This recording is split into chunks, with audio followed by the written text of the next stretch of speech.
Listen, it's no damn secret that I'm a huge sucker for Dragon Ball, which is why it should come as a no-brainer that the game I'm reviewing today is a game that makes sense for me to have played and, well, by the end of this video, reviewed. Dragon Ball was a pivotal part of my childhood that I owe so many of my fond memories to, including the one where I tried going Super Saiyan in front of my bathroom mirror more than a couple times when I was like 7 years old. Don't give me that look. I know you're looking at me a certain way.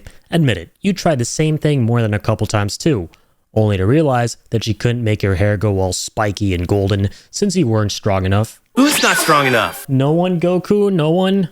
No one? Let's train! Oh shit, he's going further beyond! Alright, ladies and gentlemen, boys and girls, welcome back. It's me, Addy, again. And I hope you guys are doing amazing as always. And I think Goku's calm now. We're no threat. We better not be, considering he's all golden and spiky, aka he's a warrior with a pure heart. Right? So, a little over a month ago now, the long-awaited fourth entry into one of my favorite video game franchises growing up finally came dragon dashing through in the form of Dragon Ball Sparking Zero. For those of you who are not in the know, this game is a huge deal for fans of the Budokai Tenkaichi series, which this serves as the latest game to. Tenkaichi 3 was one of my absolute favorite games when I was a young'un, and it was close to 17 years ago that punching, kicking, and key blasting through the game on the Nintendo Wii was what I was doing pretty much every damn day after school. And considering the fact that that was almost 20 years ago, I think I can speak for not only myself, but pretty much every fellow fan out there when I say that we accepted that that would be the final game. Until just last year, out of nowhere, I'd watched the latest and greatest Dragon Ball film in the form of Superhero, and sat my butt down at my computer here to gush over it, only to coincidentally get greeted by the internet freaking out over frickin' Sparking Zero, aka Tenkaichi 4's announcement trailer, which I ended up gushing over too. Also on film. What say you we check out a bit of it? And with fruit gushers too, since I just said the word gushin' and I'm now kind of hungry for fruit gushers. Dragon Ball Z Budokai Tenkaichi 4 official reveal trailer fucking 10 minutes ago? This is, okay, Dragon Ball Z Budokai Tenkaichi 3, right? Just all the Budokai games in general are amongst my favorite games ever made, right? I absolutely... Well, it's pretty good. Is this Tenkaichi 4? Oh my god! Let's go, it is! Get ready for battle! He went Super Saiyan Blue, baby! Oh my god! Ah! I'm freaking the fuck out right now, guys. I'm so sorry, but I'm not excited to have the orange one.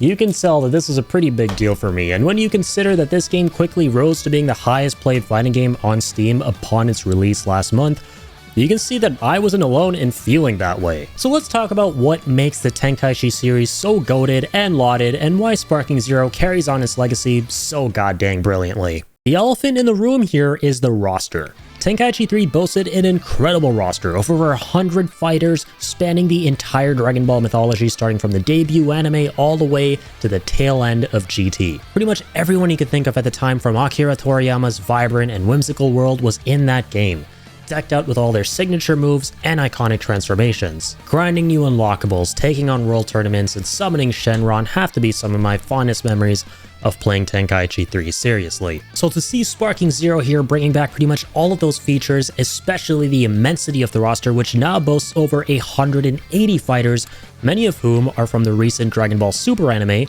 which until now we never really saw getting the Tenkaichi roster treatment, was freaking amazing. This took me right back to my childhood, and over the course of my playtime, I couldn't shake the best kind of bittersweet feeling there was of, man, I just wish I was a little kid again with this game being out, so that I just have more time to spend with it like I did with Tenkaichi 3 without a care in the world. The scope, ambition, and just the love for the characters of Dragon Ball, all of which were beautifully rendered in Unreal Engine 5 here, are so palpable in this game, with so many iconic elements being implemented so effectively here, like the pulse-pounding beam struggles, the adrenaline-pumping roars as characters unleash their transformations, all whilst hurling each other through dozens of buildings in West City.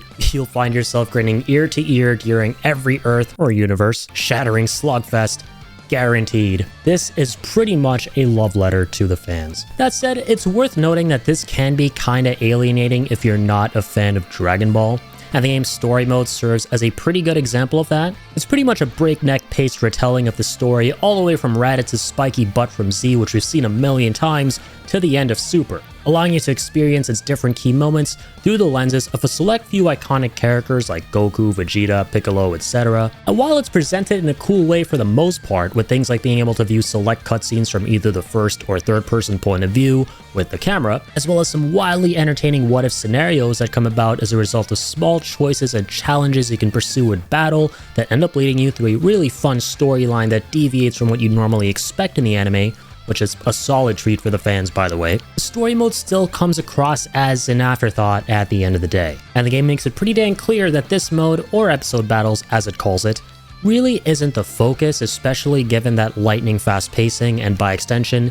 intense abridging that'll leave you more confused than ever if you've never really experienced the story of Dragon Ball before. And if that's you, and if experiencing the story is what you're mainly looking for here, you should stop watching this review right now and go buy Dragon Ball Z Kakarot, which is specifically what that game is for. Or better yet, watch the anime. Bonus sense of beans, by the way, if you check out Dragon Ball Z Abridged, you know, speaking of abridged stuff. That way, I'd be willing to be your friend. The main thing that this game is for, and what pretty much all Tenkaichi games have been for historically, are duking it out against your friends or online opponents in a myriad of fun ways. For instance, you can host world tournaments together and battle one another to the top. You can assemble teams of 5 Z fighters each and clash them against each other, and with a really cool twist if you so choose, where each character has a unique DP value based on their strength, and the combined total of your team's DP must stay under a set limit, leading you to create some really interesting metas and synergies, with the most important one being the one where the most powerful being in the universe, Mr. Satan, is on your team. Sparking Vegito versus Hercule. That was gonna end well.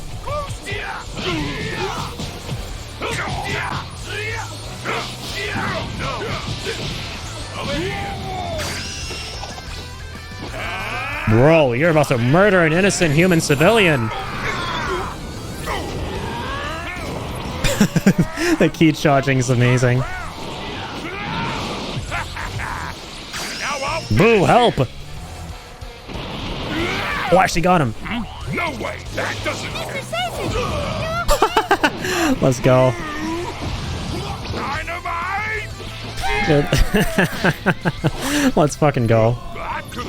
Based. And last but not least, there's the classic old school one-on-one battles that serve as my personal favorite, because I'm a basic female dog.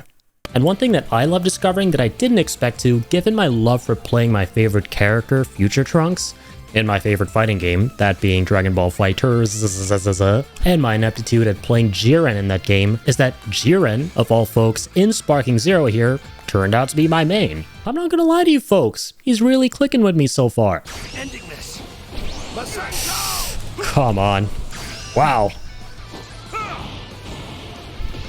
Yeah, I'm cooked.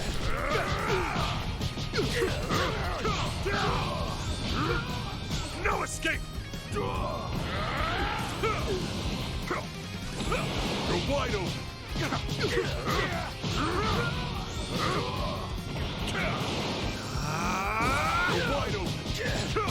Oh my god, let's go! I clutched it! Hell yeah, I can't even believe that happened. We're no match for me. Let's go, our first clutch fight. I was 1 HP and he had like more than 1 bar. Got him. Now, majority of these online matches that I took part in did end up being ranked ones, and I was really nervous going into the first few given the sweat fest that ranked generally is considered to be across most video games. That said, it admittedly wasn't my plan to start with ranked, even though that's what I ended up doing. The only reason I did that was because, weirdly, the game doesn't allow you in unranked to do regular matchmaking where you hit play, wait a few minutes, and get thrown into an opponent. And instead puts you in a room with a bunch of people where you've got to wait your turn in order to fight. But ranked doesn't do that. It has the regular matchmaking you normally expect. So yeah, here's hoping they implement that for unranked as well, since I would like to get my practice matches in before taking on the ladder and plummeting into F rank, or whatever the lowest rank is called in this game. But thankfully, even though I flew straight into rank, I ended up winning more games than I thought, despite my negative ratio, and by extension, I ended up ranking up a little bit, to my surprise. And you know what? I attribute that to how even though some opponents can be rough and tough and straight up spammy at times. Weaklings will always be weak. Shit. I'm not weak. Don't do me like that. always be weak. Come on, really? Again? That attack's busted, yo. Weaklings will Oh my god, he's one of those. He's one of those players. Of course. He's gonna do it again? Mother of God. Wow, okay. Alright then. Yeah, we have a bone to pick here. You can still get away with a good bit as an amateur player who isn't well versed with higher level combos or techniques. Button mashing and auto comboing, as long as you know the fundamentals, if you didn't skip training day with Piccolo, can be surprisingly effective. And speaking of the fundamentals and all that jazz, it took me a minute to get used to the controls and combos and whatnot in this game, considering that it's been like forever since I played a proper 3D arena fighter, let alone a Tenkaichi game. And like I said, Dragon Ball FighterZ is my favorite fighting game, and by extension, my most played fighting game ever, and that's a 2D game with a wholly different layout with unique mechanics and deeper variance across each character. While every dude and dudette is of course unique in Sparking Zero here too, a good majority of them fundamentally play the same and have nigh identical basic combos and special attack windups. And in a way that's a good thing, because it makes everyone have this lax barrier of entry, allowing you to move fairly easily between each character in this gigantic roster, which is really important with a game that's got over 180 characters, half of which, shit, I haven't even played, let alone even seen yet. But I can tell there's so much to do with them here in a game that's so incentivizing, not only because of how much you can clearly lab and improve with each and every fighter, but also due to how many challenges there are to complete and money there is to earn in order to unlock some really cool cosmetics for the fighters, such as skins and now emotes, which were previously never a thing, and so much more. So ultimately folks, Sparking Zero turned out to be a game that harkened back to my childhood with Tenkaichi 3 with so much faithfulness. This could have been a game that took shortcuts and turned out to be the latest entry into this wonderful franchise in name only. But it's clear that Bandai and developer Spike Chunsoft, who've been working on the Tenkaichi games from day one by the way, went above and beyond the call of duty here to deliver us fans something special that will remind us why we loved good old classic Dragon Ball fighting games from back in the day. And I'd recommend this to any of my fellow Dragon Ball homies out there who just want to see pretty much every conceivable fighter, short of any that will inevitably get added via DLC to an already expansive roster, just key blast one another in the face in the most epic of ways. It is worth every dang penny for you folks, because there is a lot of fun to be had here. And to anyone who's not a fan of Dragon Ball, if at the very least you do enjoy fighting games and would be willing to give the more uncommon 3D arena facet of the genre a shot, in the form of this game, I'd say definitely give it a shot if the price comes down a bit, since, even though it still will feel fun to play, a big part of your enjoyment of this game is definitely contingent on already appreciating these iconic fighters, in addition to the story itself of the Dragon Ball franchise, which this game doesn't exactly cover so effectively. So, with all of this said and done, Dragon Ball Sparking Zero is a game that I'd absolutely recommend, but with reservations. At the end of the day, guys, I'm just elated that this game exists and that we're living in a timeline where we get to experience a contemporary follow-up to one of the greatest fighting games ever. This did not, in fact, turn out to be Future Trunks' timeline, where this game didn't end up being a reality, amongst a lot of other really bad, awful things. We may have lost a legend with Toriyama's very unfortunate passing earlier this year, but it's clear that his legacy will continue to shine on, especially through projects like Sparking Zero here, and the new Daima anime, which I've heard lovely things about, and cannot wait to watch myself. And that makes me happy. And it also makes me really happy that those of you who watched my review video today, so thank you so much. I'm stoked to stream some more Sparking Zero from time to time over on twitch.tv/irritableindian, linked in the description below, or you can feel free to come by, say hi, and say bye, hopefully after witnessing me on a big winning streak. Not the opposite. And if you want to check out all the VODs of both Sparking Zero and every other stream through that I've ever done, those are not only available on Twitch itself, but also my second YouTube channel, that's Irritable Archives, also linked in the description below. Take care of yourselves, folks. Keep going further beyond. Keep on keeping on. Until we meet again.